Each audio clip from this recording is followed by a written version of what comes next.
Moreover, the department has received a conditional grant to the value of 42 million to focus on the following: provision of ICT resources, laboratory apparatus and consumables to 136 schools and workshop equipment, machinery and tools to 15 technical secondary schools, conducting study camps, road shows, and mathematics, science, and technology competitions to stimulate learner interest in this subject, targeting 20,000 learners in the province, training of 88 teachers on the introduction of CAPS for technical subjects, and the training of 1,200 teachers on pedagogical content knowledge. Madam Speaker, we are mindful that the greatest resource of all is our teachers. Therefore, to invest in our teachers is to invest in the bright future for our country and province in particular. The department's drive to capacitate teachers and subject advisors on the subject content through higher education institutions on formal qualification is on course. 1,400 foundation phase teachers, 600 in the intermediate phase, 1,200 in the senior and FET phases teachers will undertake an advanced certificate in teaching. 420 undergraduate teachers are registered for bachelor degree in education this financial year to ensure a satisfactory inflow of teaching personnel supply in the system over the coming years. 38 subject advisors and 2,000 teachers in the foundation phase will be capacitated on languages, mathematics, life skill, and curriculum differentiation. 38 subject advisors and 87 teachers from 10 pilot schools are being capacitated for ANA mathematics data analysis. 375 teachers will be trained on inclusion, and 750 teachers and subject advisors will receive capacitation on assessor, moderator, material development, facilitation of learning, mentoring, and coaching.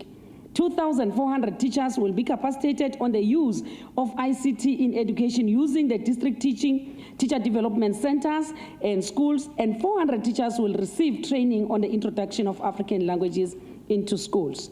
The department will conduct quarterly content workshops for 500 teachers in order to address underperformance in content subjects performing at 60% and below, especially on accounting, economics, and MST subjects. Our teachers will be trained in preparation of the implementation of the vocational curriculum streams in selected schools in the province. The departmental line SETA, ETTP SETA, injected 20.9 million through discretionary grant to capacitate teachers in various programs and public service staff in the province. The department, Honourable Speaker, has set aside 89 million under Program 2 for teacher development in this financial year. Of course, our great concern, Madam Speaker, though, is the high rate of resignation of teachers through the system.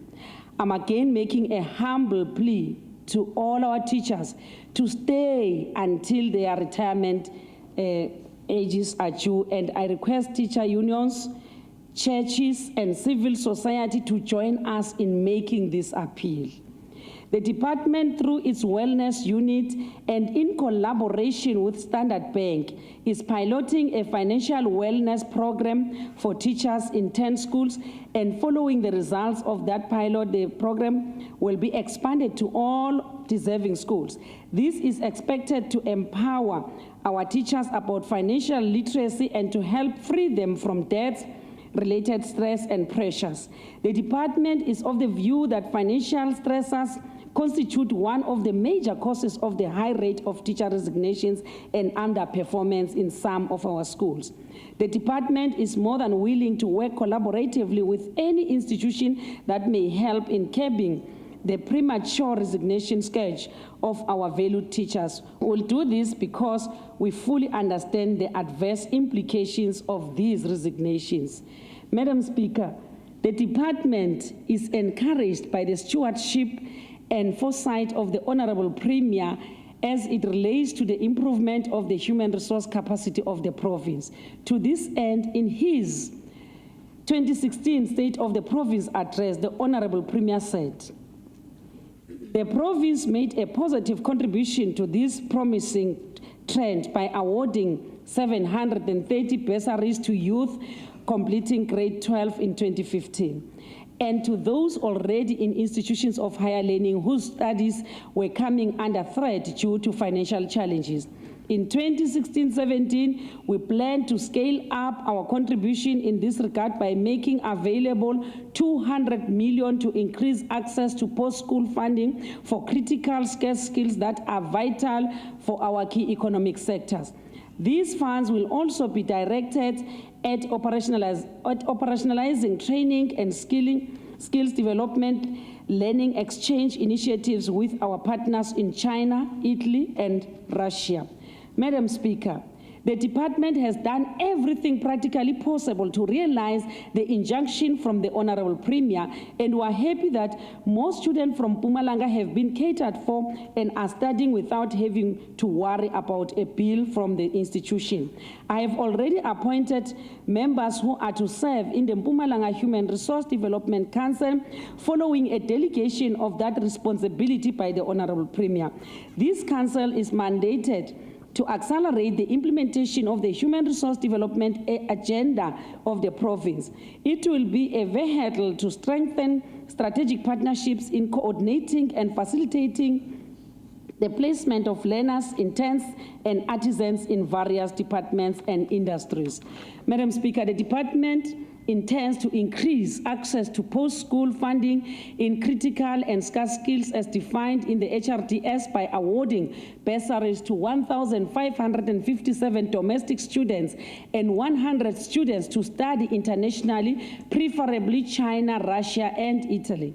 Madam Speaker, the department has developed a program to visit universities where our students are enrolled. Through these visits, we provide guidance, motivate them to focus on their studies, and then provide a platform to listen to their challenges so that we can improve our support to them. We have in our midst the first Black president of the University of Johannesburg Convocation, Mr. Mbali Mkhonto, who will be involved in, amongst others, to improve the support base for our students in universities. Mr. Mkhonto is from the Bushbuckridge local municipality.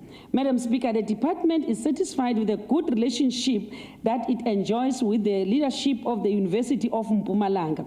Equally, we wish to use this opportunity to appreciate the progress made at the university and to further appreciate the installation of the Deputy President, Mr. Cyril Ramaphosa, as the first Chancellor of the University of Mpumalanga, which took place on the 2nd of April 2016. At this occasion, the Deputy President said, the University of Mpumalanga exists to create opportunities. It serves many students from impoverished backgrounds. It serves the children of farm workers, mine workers, factory workers, and the many others who have struggled throughout their lives to overcome our awful apartheid inheritance. It serves students who come to this university underprepared. This places a great responsibility on the university to ready these young people for study, to bridge the divide between what is and what should be.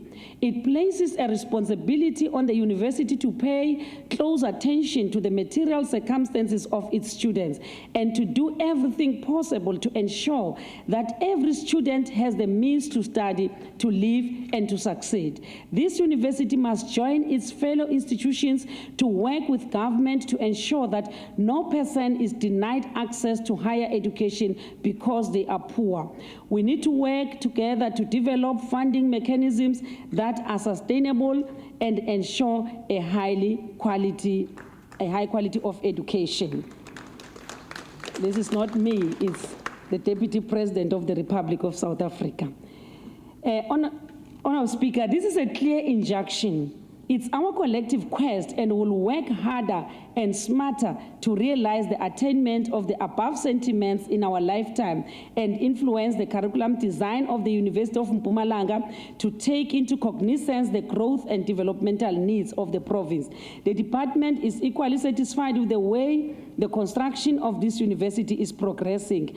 I wish to use this time to appreciate and acknowledge the presence of the leadership of the University of Mpumalanga and congratulate them on the first graduation ceremony to be held on the 14th of May 2016. I deserve the first graduation ceremony. Oh. Madam Speaker, through you. Madam Speaker, one of the resolutions of the Youth Summit that was held in 2013 was that programs for career guidance need to be intensified on an ongoing basis. To this end, I'm happy to report that in 2015, the province conducted 2 successful career guidance exhibitions, one in Bombela local municipality and the Techno X that was hosted for the first time in Mpumalanga in collaboration with Sasol. To suggest that these were successful will be an understatement. I wish to thank Sasol for the able and professional manner in which they conducted the Techno X. The departmental career guidance programs focuses on grade 7 to 12, prioritizing career exploration and awareness on subject choice, study skills, and career exhibition. At the end of it all, we intend to ensure that learners are exposed to a variety of career prospects from an early age so that the intern can be in a position to make an informed decision on careers that will, at a later stage, respond to the growth and economic needs of our province. Madam Speaker, the Mpumalanga Regional Training Trust, MRTT, is another vehicle that we use to capacitate and empower the youth, industry workers, and government employees in disadvantaged communities in order for them to participate in the broader economic sphere of the province. MRTT is well positioned to create a system-wide partnership between TVET colleges, SETAs, and industry to assist graduates to obtain workplace training. In the 2016-17 financial year, the MRTT will increase the intake of out-of-school youth into skills programs, particularly in the hospitality, tourism, technical, and entrepreneurial fields. To increase opportunities for post-school youth by offering learnerships in identified skills programs, the department will escalate the capacity of MRTT so as to expand artisan development program with more focus on CRDP municipalities by providing mobile training services in technical skills. Madam Speaker, please allow me to express our profound and sincere gratitude to Mr. Davis Muropane, the former CEO of MRTT, who has since retired from the institution. We really appreciate the good work, commitment, and dedication he has invested in MRTT. At the same time, Madam Speaker, we welcome the appointment of the new board of MRTT and Mr. Rian Oosthuizen as the new CEO of MRTT. Madam Speaker, I'm very delighted by the support we are getting from non-governmental organizations and big businesses that continue to work with the department to free our schools from all forms of social ills. To this end, I wish to single out Imbumba Foundation that is working collaboratively with the department in a program called Caring for Girls, now known as Keeping the Girl Child in School. Through this program, we have been able to donate sanitary towels to a number of schools, therefore reducing the rate of absenteeism from girls who had to stay home because of lack of these necessities. I'm personally making preparations to join the 2016 annual Trek for Mandela to summit the highest mountain in Africa, Mount Kilimanjaro, on 18 July 2016.